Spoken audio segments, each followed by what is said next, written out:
So the Bhagavad Gita, just like any scripture, it has something called the Chatur Shlokas. The Srimad Bhagavatam also has that. So Bhagavad Gita has it. So the Chatur Shlokas are the 4 shlokas in Bhagavad Gita that are the essence of the Gita. That's the principle on which Gita stands. And we're going to turn to chapter 10, text 8. So if you don't have the book, you can go to chapter 10, text 8.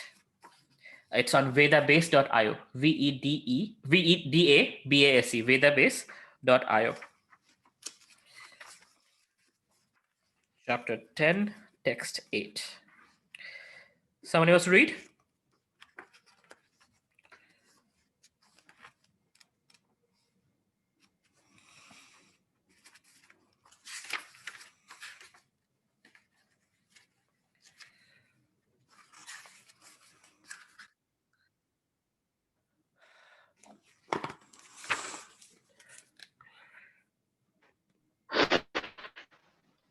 Sir, may I? Go ahead. So, aham sarvasya prabhavo matah sarva pradvatarte iti matva bhajante ma buddha bhava samanvita. Translation: I am the source of all spiritual and material worlds. Everything emanates from me. The wise who perfectly know this engage in my devotional service and worship me with all their hearts. Okay. Text 9, someone wants to read? Yes, sir. May I? Go ahead. Yes. Text 9. Mak Chita Madgata Prana Bodhayanta Parasparam Kathayantas Cha Mam Nityam Tusyanti Cha Ramanti Cha. The thoughts of my pure devotees dwell in me. Their lives are fully devoted to my service, and they derive great satisfaction and bliss from always enlightening one another and conversing about me. Okay, thank you. Okay. Next, text 10.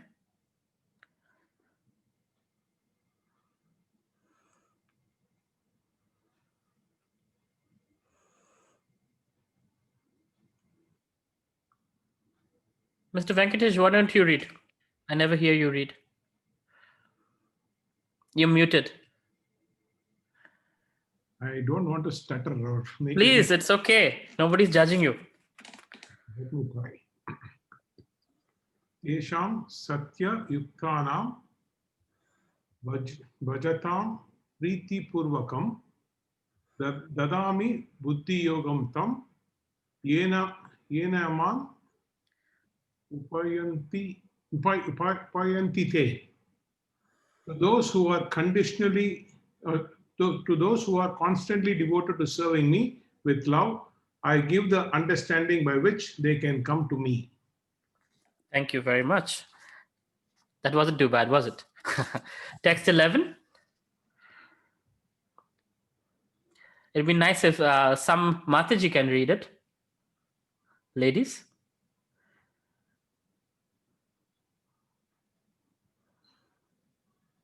Dr. Gupta, why don't you read? Yeah, but I'm not carrying the text with me. So I'm here to listen to you and to Okay, everyone. no worries. I'll read the last one. Tesham Thank you. evanukampartham aham ajnana jamtamaha nashyami atma bhavosto jnana deepena bhaswata. Okay, so these are 4 Chatur shlokas. So in the entire Bhagavad Gita is divided into 6 chapters, so 18 chapters. So here, chapter 10, it's right in the middle, right? It's the core, the core of Bhagavad Gita. So there is no sugarcoating, no preamble. This is the gist, where Krishna is saying, Aham sarvasya prabhaho, which means from me, everything comes, right? So as we know, the definition of God as given by Lord Brahma is Ishvara Parama Krishna Satchidananda Vigraha Anadir Adir Govinda Sarva Karana Karanam. So the last line, Sarva Karana Karanam. He's a cause of all causes, right? Same thing here. The Lord is Krishna is personally speaking that I am the source of all spiritual and material worlds. So there is nothing beyond, right? There's spiritual and there's material. There's two kinds of energies of the Lord. Material is what we see. Spiritual is what we don't see. That's subtle. That's the spiritual element. Of course, we also don't see subtle mind and intelligence. Those are still material, but far more subtler than that is spiritual. So there's material and spiritual. And Krishna is saying, I'm the source of both. So for example,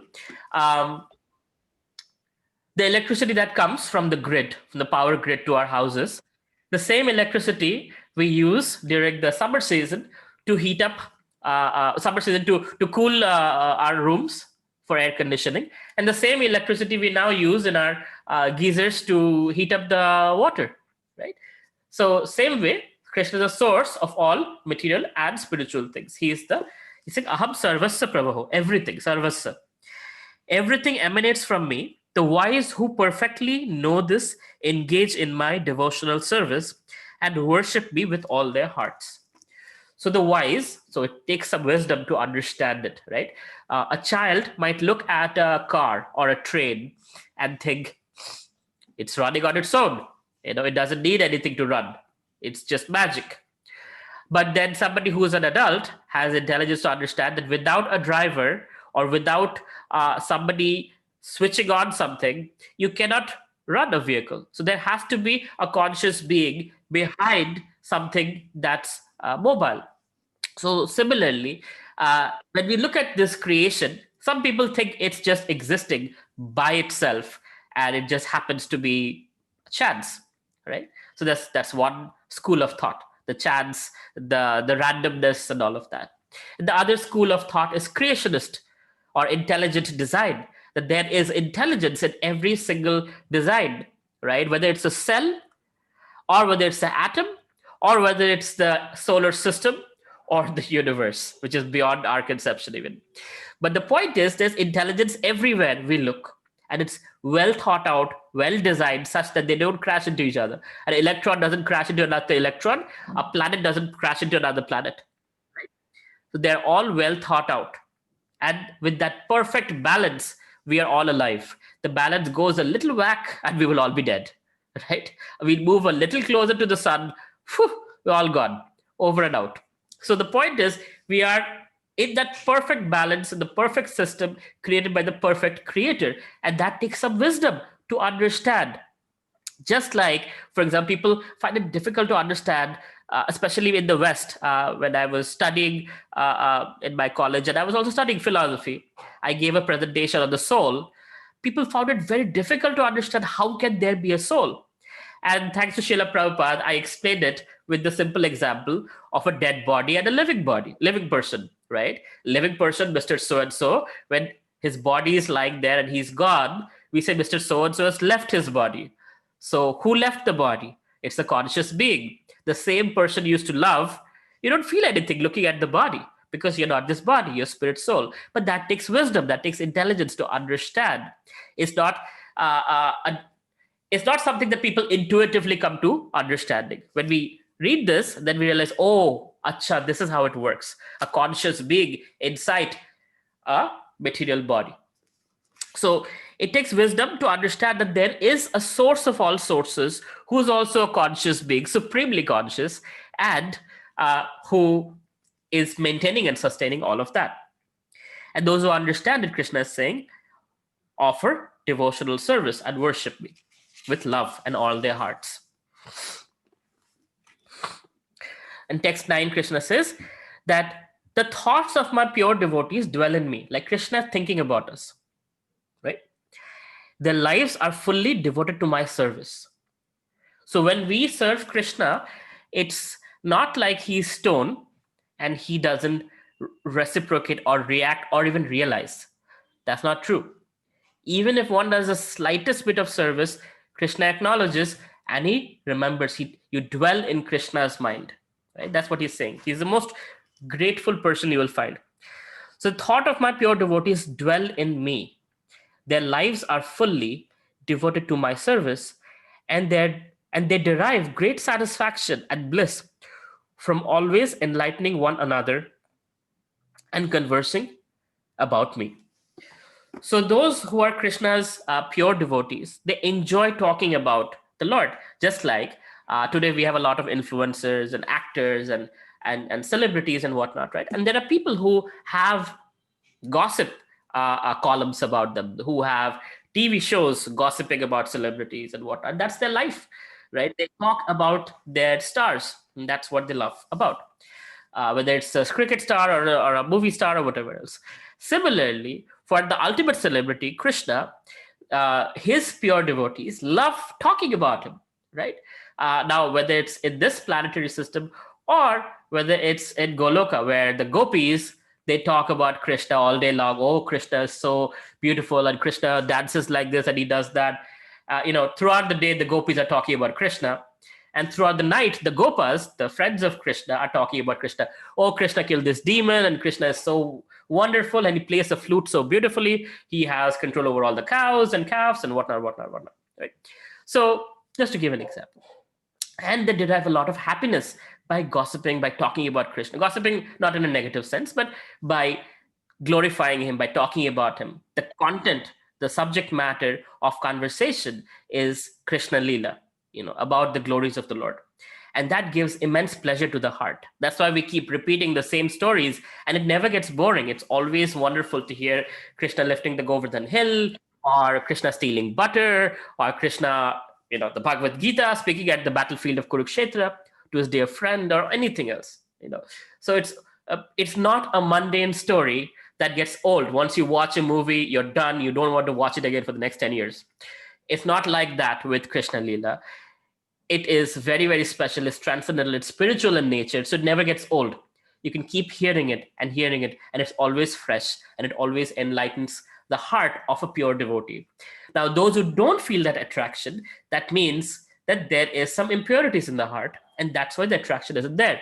For example, when somebody has jaundice, right? I have never had that, thank God, but I have heard those who have jaundice, they cannot taste sugar because it tastes bitter, apparently. Sweet things taste bitter to a person who has jaundice. But the cure in Ayurveda is palm candy. And if you keep having palm candy over and over again, eventually after 3-4 months, apparently, that's the cure, apparently. And you are able to taste the sugar as being sweet rather than sugar being bitter. So when we are materially conditioned, what happens, our mentality is we like anything that is material, and spiritual things feel boring. And we don't feel that taste. Like, where's the happiness? I don't feel it. And that's an indication that there is a disease. And as slowly, the disease gets cut off by purification process, like hearing what we're doing right now, chanting, remembering Krishna, worshiping, etc., right? Slowly, we feel attraction towards the devotional process. And as we feel attraction towards the devotional process, the more we do it, the more we feel attracted. And slowly, that pulls us in. And then one actually gets addicted to this process, where one feels great enthusiasm, great attraction in sharing with each other about Krishna, about Krishna's words, his philosophy, etc., right? So that's what Krishna is sharing here, that my pure devotees, not only Krishna thinks about them, but they are always thinking and talking about Krishna and deriving great pleasure from this. So if you want to test if you're progressing spiritually, the test is the taste, right? The test for spiritual progress is, do you have taste for Krishna consciousness or not? Are you feeling more attracted to spirituality, or you're more attracted to material things? And it's okay. Initially, it's more this and less this. But eventually, as you progress, you see more taste, the more attraction, the more on your own, you take certain steps towards Krishna. Like Krishna wrote to me the other day, Prabhu, we are chanting so many rounds. Shubham wrote to me, oh, I'm distributing so many books in Canada, Bhagavad Gita. And some other devotees, they're sharing wonderful things they're doing, right? I just saw, I think in the WhatsApp group, one of our devotees asked somebody to go to the temple if they were hungry, like go to a close Krishna temple and have prasad. So everybody's doing their little bit. And as you do it, you feel this happiness within you and you want to do more and more and more, right? And that's the beauty of being a devotee of Krishna, because by being a devotee, you get to serve Krishna. And by service, you derive pleasure, because the nature of the soul is to love and be loved. And love is expressed through service. So far, does it make sense? Are you all with me? Can I see some thumbs ups? So I know I'm not lost you, because I know many of you are new. Okay, thank you very much. That's encouraging. All right, perfect. Oh, there's some, let's see. Perfect. Okay, and I'm going to move on to the next verse.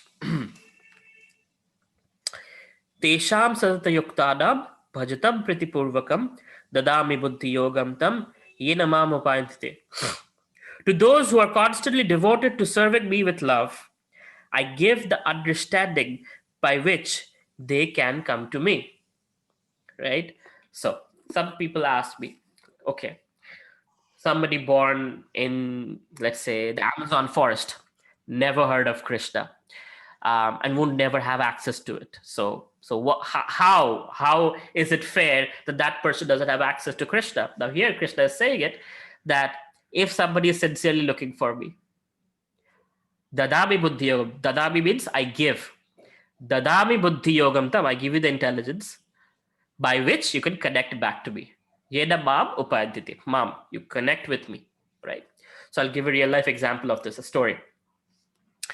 So there was this Brazilian devotee. He thought, let me go to the forests and try to find some house where nobody has ever heard of Krishna, and I'm going to distribute some Bhagavad Gitas and give them some spiritual knowledge about it. So he drove down deep in the forest and he found this house and he knocked on the door and he was like, haha, they must have never heard of Krishna. And comes out a lady with tilak and sari. And he's like, what are the odds? Like, how is this happening? And he said, are you a devotee? She's like, well, I don't know. I just have read the Bhagavad Gita and other books, from Srila Prabhupada. And I used to be an air hostess. And as an air hostess, one day I saw Srila Prabhupada on the flight. And I was very curious because he's a sannyasi and it seems like a holy man. And I wanted to know more. So I asked him for his passport. When I got the passport, I took down his name. And later on, I found that he has written many books. I read those books, and I started worshiping Krishna. But then I've never met another devotee. So I was always wondering that how can I know more about this? How can I apply these principles better? If somebody would come and share me and teach me. And Krishna sent you. It's so wonderful that in this forest where I'm in the middle of Amazon, he sent somebody like you. So please kindly teach me how to apply this spiritual knowledge in my life. Real story, right? Another story I'll tell you, which I heard personally, first person, right? There was this gentleman in Illinois. So I was in Chicago.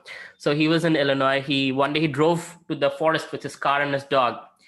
And he was kind of wondering, what is life all about? What am I doing here? I don't know, what's the purpose of life? And his dog came carrying a book, literally biting onto a book. And he's like, what is this book? And it was a Krishna book, which is the 10th canto of Srimad Bhagavatam. So all of Krishna Leela, from Krishna's appearance to disappearance. And he thought these stories cannot be from this world. It must be alien book. He took that book home. He read that book end to end, became a Krishna devotee, and kept on telling his friends, oh, there must be some alien place where I want to just, meet anybody who knows about this. And somehow or other, he had an atheist friend. And his friend one day was knocking on the door. And he's like, I'm not opening the door. You're going to say bad things about Krishna. I don't want to open the door. He said, I have a gift for you. So the Krishna book he had was basically torn by the dog. It was found in the forest. And the atheist friend somehow met a devotee in Chicago, bought the book and gifted that to him. He's like, oh, there's more people? There's more of these books? I didn't know.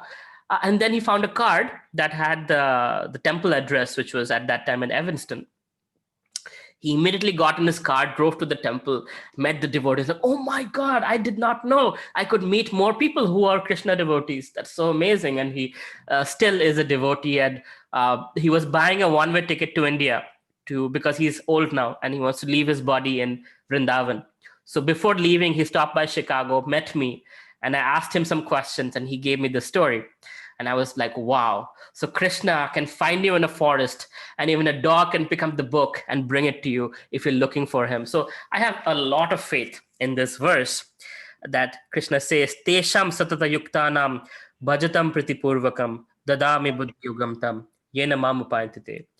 To those who are constantly devoted to serving me with love, I give the understanding by which they can come to me, right? So Krishna is extremely kind, that those who have curiosity, those who are sincerely looking, Krishna will help them find them. Okay, some questions. Somebody's raising hands. You can unmute your mic and ask. So it was by mistake. Sorry, sir. Oh, no worries. Okay. Any questions anybody has? Any realizations? No? Cleared so far? Let's see. Yes. Okay. All right. Moving on to the last verse.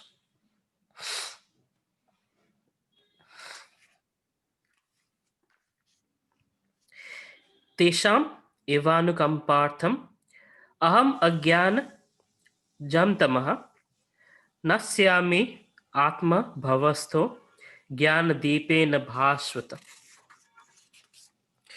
To show them special mercy, I, dwelling in the hearts, destroy with the shining lamp of knowledge the darkness born of ignorance. So those who are sincere, even if they're not fully convinced and whatnot, but somehow or other, Krishna shows them the path. So I'm sure you've had that experience when you wake up in the middle of the night. It's dark and you just have to turn on your phone, and it's a very dim light. But even with that dim light, you're able to see where are the furnitures, where are the chairs, and so you don't hit yourself across any furniture. So similarly, even the slightest bit of light that Krishna turns on, we can see things and at least protect ourselves from the same mistakes that every common person does with material knowledge. So the slightest knowledge that we get, Krishna says, with those who are sincere, I show special mercy. I, dwelling in their hearts, right? Krishna is inside us, right? So he's saying, I, dwelling in the hearts, destroy with shining lamp of knowledge the darkness born of ignorance. So what is the darkness born of ignorance? What is this ignorance Krishna is talking about? Can anybody attempt to comment on that? What we mean by ignorance? Yes, Mr. Venkat. Hare Krishna, Prabhu. Hare Krishna. So not understanding our real identity, that is kind of ignorance. We are the What is servant your of real Krishna. identity? So we are the servant of Krishna. That is our real identity. We're parts and parcels of Krishna. Yes, that Let's is keep things more common, rather, so that new people can also appreciate the Yes. philosophy. All right. Servant of servant is a much deeper philosophy. Let's just keep it. We are parts and parcels of Krishna, and being Krishna's divine, and so are we. We have a spark of divinity within us. And when we realize that we have come from Krishna, then we feel protected, we feel nourished, we feel that we don't have to worry about our maintenance. We can have a loving father who is taking care of us, right? Like I'm having this conversation with you. I just found out a couple of hours ago that in one of my companies, a hard drive was stolen by a certain employee. I have a CCTV footage, and police, lawyers, all kinds of things that had to be done before I could speak to you. I was just trying to make sure I make it on time so I can speak to you. But I'm not worried. It had important things. And then the reason why is because Krishna is there, right? There is faith in Krishna. And if this has happened, there is a purpose behind it. And Krishna will somehow help me also get over this. So even though it's a pretty significant issue, pretty problematic thing that's going to bother me for a few days, it doesn't bother me at the same time internally, right? And that's very, very important. That is the difference between a materialist and a devotee, that we have the strength to not be broken down by problems because of the faith and the shelter that we can perceive from the personality of Godhead, Sri Krishna. And that is what he's turning on. With the torchlight of knowledge, he's getting rid of that ignorance which makes us scared. What happens when we are like, oh my God, who will protect me? How will I protect myself? Who's going to defend me? Oh my God, what am I going to do? All of that is because we don't have that shelter. As soon as the most powerful person in this entire creation holds your hand and says, I'm there for you. Don't worry. I'll take you through. It's not escapism. You're not going to escape it. You're going to fight it like Arjuna. You're going to fight through those problems and through those battles and come out victorious, because that's what the promise of Gita is. Wherever there's Krishna and Arjun, there's victory, morality, opulence, right? So now that's not just book knowledge. Book knowledge is Gyan. Realized knowledge is Vigyan. So as you practice it, as your faith develops, you get from book knowledge to realized knowledge. And that's when you are completely invincible. People see you go through shit and they're like, how are you not bothered by it? Oh, well, I have a strong spiritual foundation. And that teaches me that to expect problems in life, and problems come, problems go away.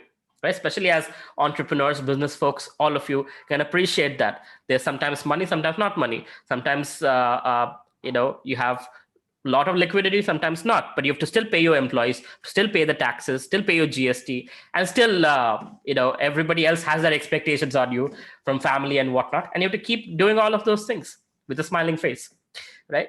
And it becomes a lot easier when you can smile genuinely from within, having that strength that Krishna is there. So that is what Krishna is turning on inside you. The knowledge that his presence makes everything right. He's a source of all sources. He's a source of your intelligence. He's a source of your abilities. He's a source of your problem-solving skills, everything. So when you know that you're connected with your source, you are not scared. You cannot be exploited. You cannot be blackmailed. You cannot be feared unfairly. You know that I'm taken care of, I'm maintained, I'm sustained by my Father, Krishna. And that's the most powerful thing. That makes a person powerful. I remember one person I was mentoring. He's a bodybuilder. And as a child, he was molested by his stepfather.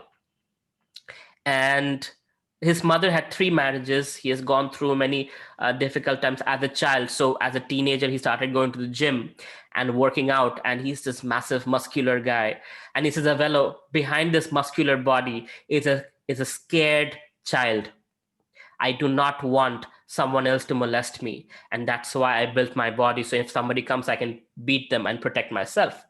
And I'm not muscular. I'm not well built at all. And I was like, wow. This is what it is, right? And comparatively, you will find people like, Haridas Thakur. He was beaten up in 22 marketplaces by the Muslim ruler at the time, Chand Kazi and whatnot, right? And he was chanting Krishna's name, completely fearless. Look at Jesus Christ. Today is Christmas, right? He was put on the cross and he said, may you be forgiven for the sin you're committing, right?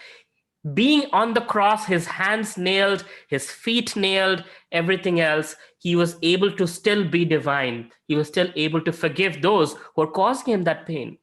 And that's not easy. That's the divine qualities that what we are talking about. So how are they able to do that?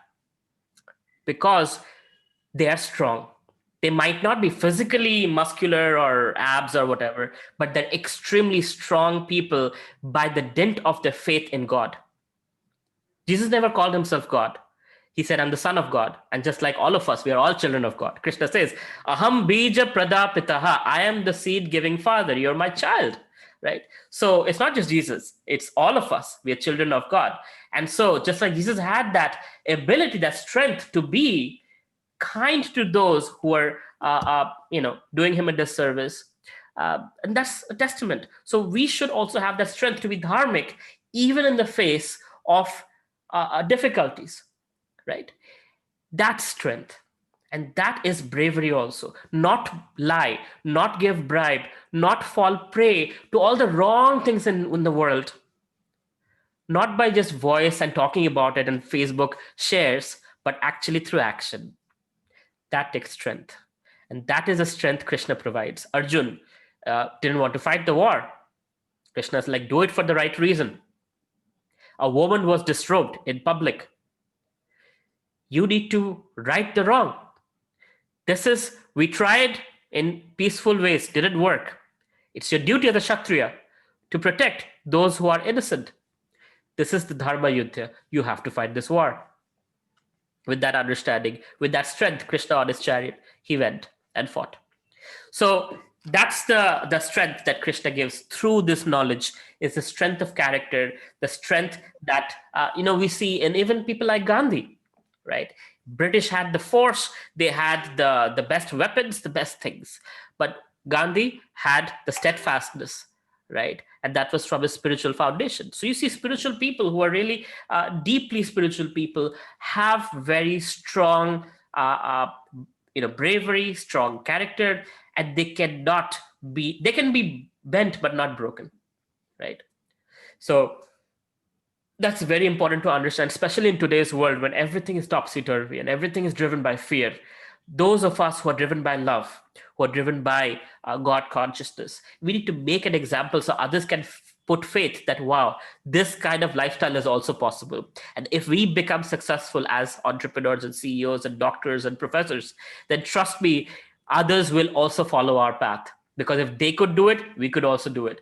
But then if the only people who are succeeding are the crooks, right, the Vijay Malias of the world or the Nirav Modis of the world, then people are going to be like, you know what, that's the way to do it. Bad boy billionaires, that's everybody does it that way and they get away with it, I'll also get away with it. That's the wrong precedent. So I encourage all of you to be extremely successful in your lives, not just for showing off, but successful to make a testament that being a man or a woman of character, being truthful, being dharmic, having control over your senses and mind, having moralistic standards, one can be extremely successful and do far more good to humanity than those who go for the short-term success, who go for the easy, the cheating route, right? Although that seems to be the easy way out, eventually doesn't do any good. But those who stay for the long haul actually can show real value and can really help transform lives, including their own. Darshana is saying, I want to be a spiritual millionaire. That's wonderful. Okay, any questions? Anything you guys want to share?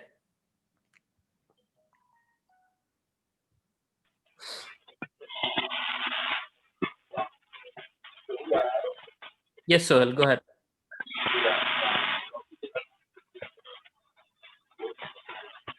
I'm not able to hear you. Yeah. Okay. So it's a little off topic. So I just wanted to ask you this. Probably would have answered it before. The question is, how did the entire concept of yugas come into existence? Who created it, and Krishna. why? Okay. And why did we not? Why could we not have Satyuga all the time, and why do we have Kali Yuga? Because the variety is mother of enjoyment. A, Krishna creates all kinds of varieties, and B, the nature of matter by design is to degrade over time. So time, Satya Yoga, as we see, everything degrades. So morality degrades over time. lifespan degrades over time. So Satya Yoga people live the longest, less than that in Treta, less than that in Dwapar, less than that in Kali Yuga. Memory, back in the days, it was all through memory, Shruti, Shastra. It would be spoken and people would be able to remember it and bring it to the next generation. In Kali Yuga, it's all written because memory has declined. So matter by default has a nature of decline. And that is the way things work. So just like day and then night happens, right? And then again day happens. So time is cyclical, and that is designed by Krishna. If you ask me why Krishna did it, I don't know. You have to ask Krishna that. Yeah, because if he wanted, he could not have done that, but yeah. And that's why his spiritual world is like that. There is no time, there is no night and day. It is eternal. But this has been created artificially because of our desire to be without Krishna. And that's why we are here. So it's also a reminder when we are struggling, hey, you know what? This is not the place we're supposed to be. We're supposed to go back home to Krishna. If the hotel was too comfortable, we would not go home, right? So it's a reminder that, hey, it's a temporary place. You're born, you die, you have to move on. Yeah, that seems to be very nice. Yeah. Okay. Okay. Thank you very much. Blitz iPhone, I don't know what your name is asking, world's most fastest network connectivity is not 5G, 7G, it's Krishna Ji. All right. Shadid is asking, many times I have seen that in government places, things does not work out without giving bribe. At those places, what should we do? It depends on the situation. I don't give bribes. I might take somebody out for dinner or lunch, but I don't give people bribes. And, let your faith grow in the process. When you have strong faith, amazing things happen, right? But when you don't have faith, but you try to test Krishna, things might not work out in your favor. So let the faith grow so strongly that, you know what, I have full faith that Krishna will take care of me and I will not break dharmic principles.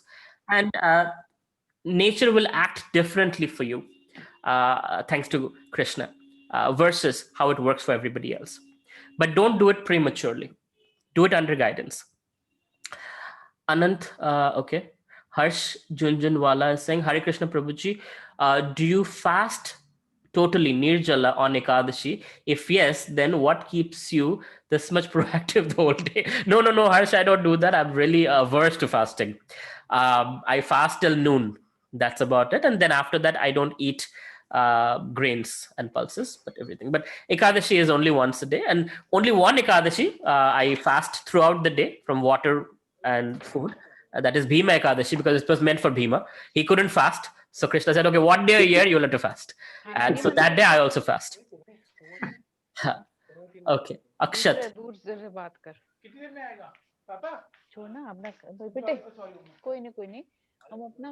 Somebody's phone. All right. Okay. Akshat is asking, sir, one question. Gita was spoken to sun god. So I'm confused. 5,000 years ago, it was... No. Akshat, chapter 4, please read the first 2 verses. It very clearly says 2 million years ago, spoken to sun god. 5,000 years ago, spoken to Arjuna. Vibhuti is saying, your views on onion eating. It's not my views. What does my views matter? So there's food in 3 modes of nature: sattvic food, rajasic food, and tamasic food. So sattvic food is balanced diet that keeps you, in a healthy state of mind and body. So that's vegetarian food. That is not stimulant. That is not too pungent, not too salty, not too spicy. It is balanced. In the rajasic mode, the kind of food is extremely sour, extremely salty, extremely spicy, or stimulant like onion garlic, which is very pungent, or coffee, or caffeine in any form that gives you a little oomph that you can stay awake for the next 4 hours, even though your body is super tired. So that's artificially forcing your body to be in a certain state that you don't want to, the body doesn't want to be in. That causes diseases. And it also causes over reaction. So anger, lust, greed, all these things will be more in a person who indulges in Rajasic food. Then there is tamasic food, which is things that go putrid or rotten very, very quickly, like meat, fish, eggs, and whatever else, right? Or alcohol, which is alcohol, what is fermentation, right? So it has been made putrid over a period of time. So these kind of things are in the mode of ignorance that is harmful to your body. And it's also scientifically proven. So those who are not vegetarians and have issue with it, you can go read up as much as you want. From World Health Organization, there's direct correlation between meat eating and cancer. And each animal, especially in factory farms, are injected with 80 plus different kinds of poison just to make them fat and so they can sell the most amount of meat. And that's extremely harmful to the animal and the person eating it, of course. So, but regardless of that, meat, as soon as the animal is killed, it starts rotting, right? So, and it's something that is not the best for your body, along with alcohol and drugs and whatever else that are in the mode of ignorance. So I'm not saying anything. These are just scripturally spoken. There's 3 levels of food, and they affect your body and mind in a certain way. Just like when you drink alcohol, your blurry vision, you shouldn't be driving. Why? Because what you're drinking is affecting your mind, your senses. So that is very perceivable. There are certain things that are not very perceivable. But still, what goes inside your body, whether it's food, what you see, what you hear, what you read, has an impact on your mind and an impact on your body and lifestyle. I hope that helps.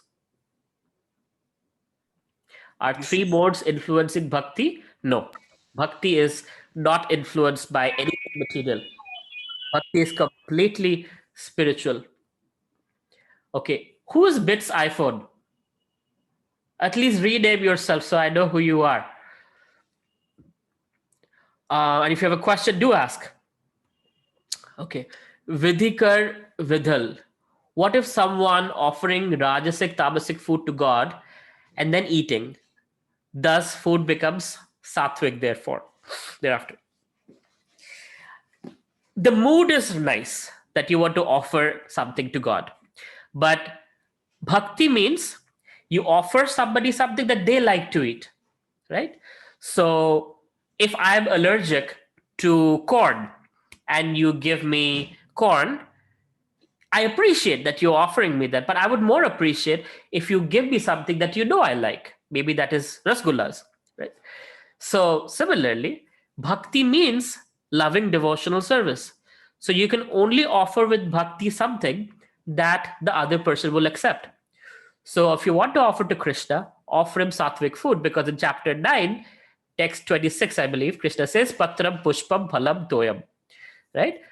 Little leaf, little pushpam, little flower, little fruit, little water. If you can give that to me, I'm happy. That's good enough, right? And if you go further, you can read more about what kind of food to offer to Krishna and whatnot. So Acharya has explained. Okay, what else? What other questions are there? I also prefer if you can unmute your mic and ask, that way it's more conversational.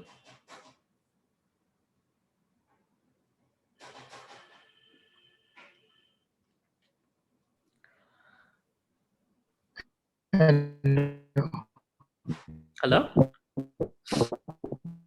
Yes, Akshat, go ahead.